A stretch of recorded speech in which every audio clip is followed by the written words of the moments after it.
정말 열심히 일해서 성공적으로 회사를 키우셨는데 그 결실인 소중한 자산, 이걸 어떻게 지키고 또 키워나가야 할지 고민 많으시죠? 오늘 그 명쾌한 해답이 될 수 있는 두 가지 키워드, 바로 전문가 팀과 패밀리 오피스에 대해 속 시원하게 알려드리겠습니다. 이거 정말 많은 경영자분들의 공통된 고민 아닐까 싶어요. 사실 사업을 키우는 것과 그렇게 이룬 자산을 지키고 불리는 건 전혀 다른 영역의 문제거든요. 오늘은요, 먼저 지금 자산 관리 방식에 어떤 문제가 있는지부터 짚어보고요. 이어서 오케스트라 모델과 패밀리 오피스라는 아주 강력한 해법을 소개해 드릴 겁니다. 그리고 구체적인 자산 배분 전략과 당장 시작할 수 있는 실천 방법까지 차근차근 함께 가보시죠. 자, 그럼 첫 번째 이야기부터 시작해 볼까요? 도대체 자산 관리가 왜 이렇게 어려운 걸까요? 많은 분들이 겪고 있는 문제의 근본적인 원인부터 파헤쳐 보겠습니다. 보통 다들 이렇게 하시죠?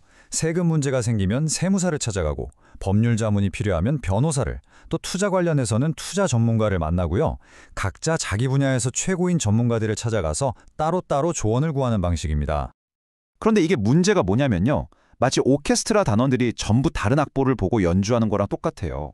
세무사는 절세만 생각하고 투자 전문가는 수익률만 생각하다 보니 두 전략이 충돌하는 일이 생기는 거죠. 하지만 전문가, 팀으로 움직이면 어떨까요? 하나의 목표 아래 통합적인 시각으로 시너지를 내니까 당연히 최적의 결과를 만들어낼 수밖에 없습니다. 결국 핵심은 이겁니다. 우리 자산이라는 게 단순히 예금, 주식, 부동산을 합쳐놓은 게 아니라는 거죠. 마치 살아있는 유기체처럼 내 회사 지분부터 세금, 법률, 승계 계획까지 이 모든 게 복잡하게 얽혀 있거든요. 그러니 당연히 어느 한쪽만 봐서는 안 되고 전체를 아우르는 통합적인 관리가 필수적인 겁니다. 그렇다면 이 엉킨 실타래를 어떻게 풀어야 할까요? 해답은 바로 각 분야의 전문가들을 하나의 아름다운 하모니로 묶어주는 오케스트라 모델에 있습니다. 이 비유 정말 와닿지 않으세요? 세계 최고의 바이올리니스트, 첼리스트가 다 모여 있어도 지휘자가 없으면 그건 그냥 소음, 불협화음일 뿐이잖아요. 자산 관리도 똑같습니다. 각 분야의 최고 전문가들을 한 방향으로 이끌어줄 컨트롤 타워, 즉 지휘자가 반드시 필요하다는 거죠. 자, 그럼 여러분의 자산을 위한 오케스트라, 이른바 드림팀에는 어떤 연주자들이 필요할까요? 먼저 전체적인 포트폴리오 균형을 잡고 시장에 대응하는 웰스 매니저가 있고요. 절세와 승계 플랜을 짜는 세무사, 법률 리스크를 막아주는 변호사, 그리고 부동산 전문가까지 이들이 한 팀으로 움직이는 겁니다. 정말 든든하겠죠? 자, 이 멋진 오케스트라를 이끌 지휘자, 그리고 이 전문가 팀을 효과적으로 운영하는 궁극적인 솔루션. 그게 바로 오늘 이야기의 또 다른 핵심, 패밀리 오피스입니다. 패밀리 오피스. 이름은 좀 거창하게 들릴 수 있는데요. 이게 그냥 좋은 펀드 하나 추천해주고 끝나는 그런 차원의 서비스가 절대 아닙니다. 말 그대로 한 가문의 자산 전체를 총괄 관리하는 컨트롤 타워이자 단기적인 수익률을 넘어 다음 세대로의 성공적인 이전까지 함께 고민하는 우리 가문만을 위한 금융집사라고 생각하시면 돼요.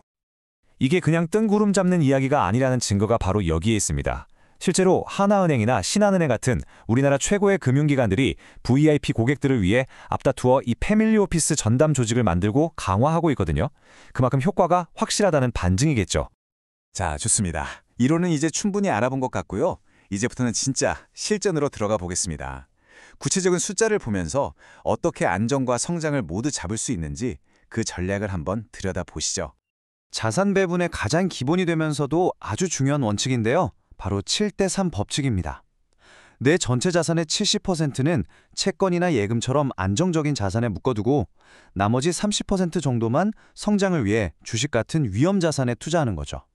이렇게 해두면 혹시 시장이 크게 흔들려도 내 자산 전체가 위험해지는 걸 막을 수 있는 든든한 방어막이 되어줍니다. 특히 우리 경영자분들께서는 기업 지분 비중이 높으시잖아요. 그런 특성을 고려한 이상적인 포트폴리오 예시입니다.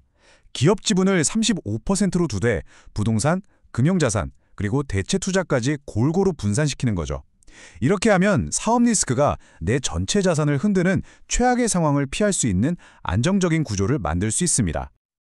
자, 이제 오늘 이야기의 하이라이트입니다. 이론은 알겠는데 그래서 당장 뭘 어떻게 시작해야 하냐? 바로 그 질문에 대한 답을 들을 시간입니다. 누구나 따라할 수 있는 구체적인 실행 방법을 알려드릴게요. 조금 복잡해 보일 수도 있지만 이 5단계만 차근차근 따라가시면 됩니다. 먼저 내 자산이 어디에 얼마나 있는지 정확히 파악하고 목표를 세우는 게 1단계고요. 그 다음에 전략을 짜고 실행에 옮깁니다. 그런데 여기서 끝이 아니에요. 가장 중요한 건 정기적으로 내 포트폴리오를 점검하고 시장 상황에 맞게 계속해서 조정, 즉 리밸런싱을 해주는 겁니다. 이게 핵심이에요. 혹시 5단계가 너무 거창하게 느껴지신다면 괜찮습니다. 딱 3분만 투자해서 할 수 있는 이 액션 플랜부터 시작해보세요. 그냥 종이 한 장 꺼내서 지금 내가 자문받는 전문가들 이름을 쭉 써보는 겁니다. 그리고 자문해보세요. 이 사람들이 과연 서로 소통하고 있을까? 마지막으로 내 진짜 목표가 성장인지, 안정인지, 아니면 승계인지 우선순위를 정해보는 거죠. 이것만으로도 정말 큰 변화가 시작될 수 있습니다. 이 말 정말 경영자분들이시라면 깊이 공감하실 것 같아요. 최고의 회사를 만들기 위해 최고의 인재를 모으는 것처럼 평생을 바쳐 이룬 그 소중한 자산 역시 최고의 전문가 팀이 관리하는 게 너무나 당연한 일아닐까요? 오늘 제가 드린 모든 이야기를 하나의 질문으로 압축할 수 있을 것 같습니다. 여러분의 자산은 지금 각자 다른 악보를 보며 제각각 소리를 내고 있습니까? 아니면 최고의 지휘자가 이끄는 완벽한 하모니를 만들어내고 있습니까? 이 질문에 대한 답을 찾는 것, 바로 거기서부터 여러분의 자산을 지키고 키우는 진정한 첫걸음이 시작될 겁니다.